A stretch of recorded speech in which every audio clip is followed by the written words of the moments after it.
स्वागत है मेरे प्यारे बच्चों आपकी अपनी कक्षा में। आज हम वाणी श्रृंखला द्वारा प्रकाशित पुस्तक हमारा समाज और पर्यावरण कक्षा 6 का अध्ययन करेंगे।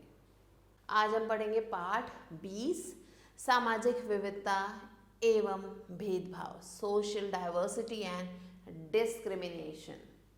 भूमिका पहला, रूढ़िबद्ध धारणाएं बनाना, लड़के एवं लड़की का भेदभाव, रंग के आधार पर भेदभाव, असमानता एवं भेदभाव, जाति आधार पर भेदभाव, समानता के लिए संघर्ष।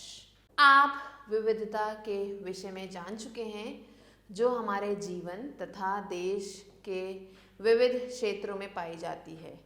हमें अपने देश की विविधता पर गर्व है, किंतु यह विविधता सदैव वांछित नहीं होती।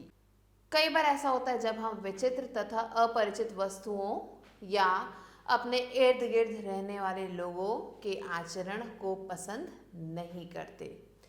ऐसा भी होता है कि हम अपने से भिन्न लोगों के बारे में कुछ धारणाएं बना लेते हैं। ऐसी धारणाएं कभी कभी नकारात्मक धारणाएं, पूर्व धारणाएं या पूर्वाग्रह बन जाती हैं। समाज में विभिन्न प्रकार के व्यक्ति रहते हैं। वे विभिन्न भाषाएं बोलते हैं तथा विभिन्न धर्मों का पालन करते हैं। उनके पहनावे और खाने पीने की रुचि में भी अंतर होता है। कभी कभी हम अपने से भिन्न परंपराओं वाले व्यक्तियों के अधिक संपर्क से बचते हैं। हमारी यह भी धारणा बन जाती है कि जो हम करते हैं, अर्थात जो भाषा हम बोलते हैं, जिस धर्म का पालन हम करते हैं तथा जो भोजन हम करते हैं या जो कपड़े हम पहनते हैं, वे ही अच्छे हैं। इस प्रकार एक सामाजिक भेदभाव की धारणा जन्म लेती है। भारत में 1600 से ज़्यादा भाषाएं बोली जाती हैं जो लोगों की मातृभाषाएं हैं। यह आवश्यक नहीं है कि ये सभी भाषाएं लिखित हों। एक ही भाषा को बोलने के तरीके भी अलग अलग हो सकते हैं। जैसे हिंदी के अनेक रूप हैं, खड़ी बोली, ब्रज भाषा आदि। यहाँ अनेक प्रकार की संगीत एवं नृत्य शैलियाँ हैं। हमारी परंपराएं, रीति रिवाज, भाषा, धर्म, खान पान एवं वस्त्रों पर उस क्षेत्र के भूगोल और इतिहास का प्रभाव पड़ता है। भारत की विविधताओं के कारणों पर यदि ध्यान दें तो आपको जानना चाहिए कि भारत में संसार के 8 मुख्य धर्मों के अनुयायी रहते हैं। कुछ धर्मों का जन्म भारत उपमहाद्वीप में ही हुआ, जैसे हिंदू, बौद्ध, जैन, सिख, परंतु कुछ धर्म बाहर से हैं, क्योंकि भारत में समय समय पर विभिन्न धर्मों के लोग आते रहे और यहाँ स्थायी रूप से बस गए।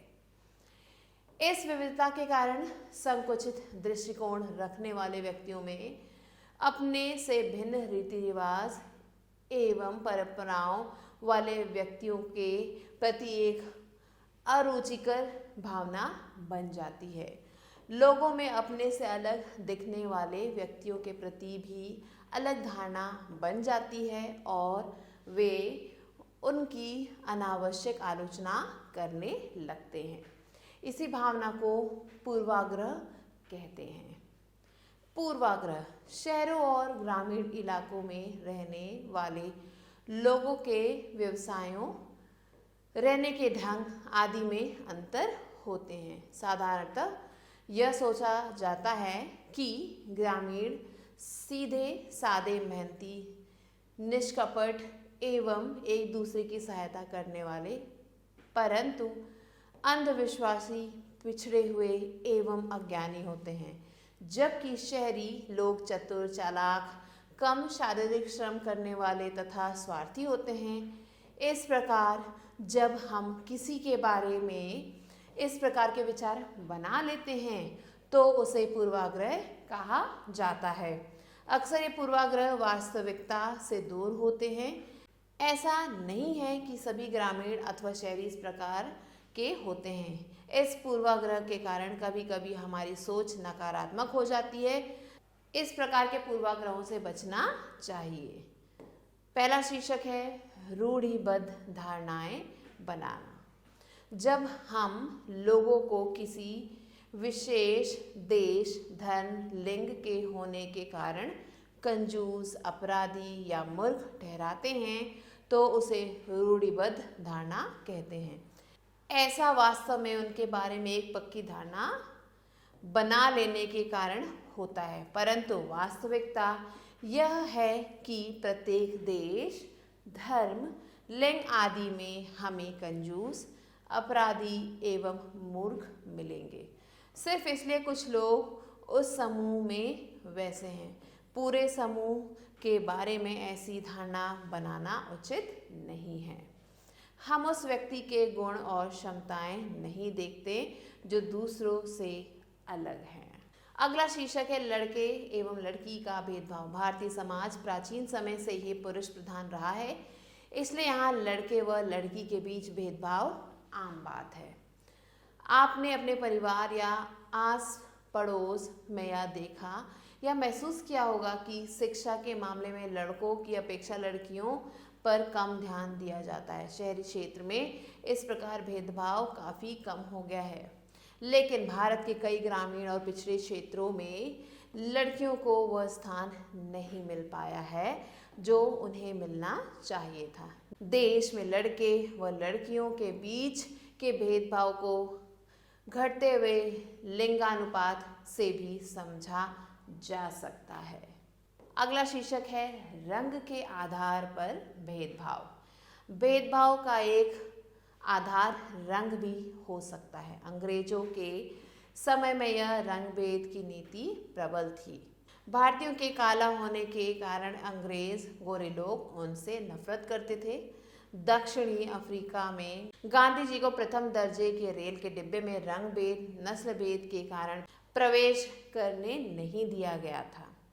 अगला शीर्षक है असमानता एवं भेदभाव। भेदभाव तब होता है जब लोग पूर्वाग्रहों या रूढ़िबद्ध धारणाओं के आधार पर व्यवहार करते हैं। यह भेदभाव तब होता है जब हम कुछ लोगों को नीचा समझने लगते हैं, उन्हें कुछ गतिविधियों में भाग लेने से रोकते हैं, किसी खास नौकरी को करने से रोकते हैं या किसी मोहल्ले में रहने नहीं देते, अथवा एक ही कुएं या हैंडपंप से पानी नहीं लेने देते, या दूसरों द्वारा प्रयोग किए जाने वाले बर्तनों में भोजन नहीं करने देते। कभी कभी यह व्यवहार कक्षा में भी देखने को मिलता है कि कुछ धनी विद्यार्थी गरीब विद्यार्थियों को चिढ़ाते हैं, कुछ विद्यार्थी अपंग विद्यार्थियों को हीन समझते हैं, परंतु वास्तव में ऐसे विद्यार्थियों का इसमें कोई दोष नहीं है। समाज में धनी गरीब सभी प्रकार के व्यक्ति होते हैं तथा कुछ लोग जन्म से ही अपंग पैदा होते हैं या दुर्घटनावश अपंग हो जाते हैं। हमें ऐसे विद्यार्थियों के प्रति सहानुभूति रखनी चाहिए तथा उन्हें उचित सम्मान देना चाहिए जैसे आप अन्य विद्यार्थियों को देते हैं। अगला शीर्षक है जातीय आधार पर भेदभाव। भेदभाव का जातीय आधार हमारे प्राचीन समाज की देन है। समाज कुछ उच्च जातियों से बना है तो कुछ निम्न जातियों से।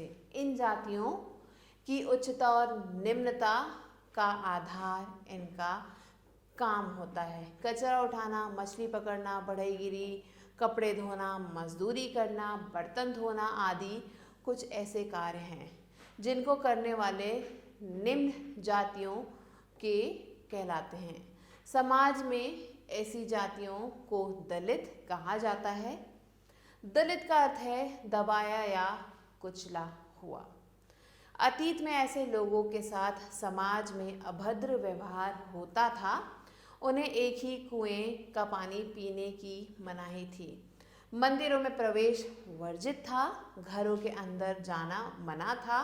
यहाँ तक कि विद्यालयों में दलितों के बच्चों को भी अलग बिठाया जाता था। शहरी क्षेत्रों में यह भेदभाव अब नजर नहीं आता है।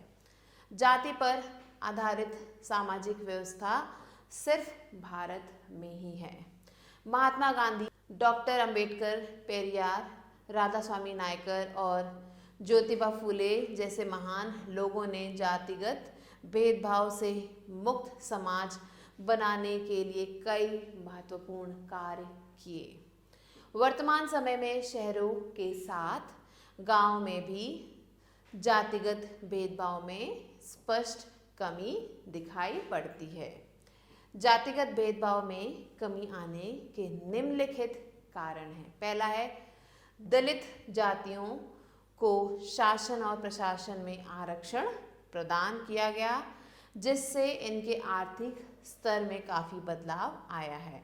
दूसरा है, शिक्षा के विकास से लोगों की मानसिकता में बदलाव आ रहा है। तीसरा है, ग्रामीण इलाकों के लोग जब शहरों में आकर बसने लगे तब उनकी जातिगत मनोवृत्ति में बदलाव आने लगा। अगला शीर्षक है, समानता के लिए संघर्ष। ब्रिटिश शासन से आज़ादी पाने के लिए जो संघर्ष किया गया, उसमें समानता के व्यवहार के लिए किया गया संघर्ष भी शामिल है। दलितों, महिलाओं, जनजातीय लोगों और किसानों ने अपने जीवन में जिस असमानता का अनुभव किया, उसके विरुद्ध आवाज़ उठाई। उस समय जमींदार और साहूकार किसानों और दलितों का बहुत शोषण करते थे तथा उन्हें अपना दास समझते थे। बहुत सारे दलितों ने संगठित होकर मंदिर में प्रवेश पाने के लिए संघर्ष किया। महिलाओं ने मांग की कि जैसे पुरुषों के पास शिक्षा का अधिकार है, वैसे ही अधिकार उन्हें भी मिले। किसानों और दलितों ने अपने आप को जमींदारों और उनकी ऊंची ब्याज दर से छुटकारा पाने के लिए संघर्ष किया। 15 अगस्त 1947 को जब भारत स्वतंत्र हुआ और एक राष्ट्र बना, तो हमारे नेताओं ने समाज में व्याप्त कई तरह की असमानताओं पर विचार किया। संविधान के लिखने वाले लोग भी इस असमानता से परिचित थे। इसलिए संविधान निर्माताओं ने संविधान बनाते समय इस लक्ष्य को सामने रखा कि किस प्रकार समाज में फैली असमानताओं को संविधान के माध्यम से दूर किया जा सकता है। संविधान में समानता को एक अहम मूल्य माना गया है। अब प्रत्येक व्यक्ति को समान अधिकार और समान अवसर प्राप्त है। अस्पृश्यता यानी छुआछूत को अपराध की तरह देखा जाता है।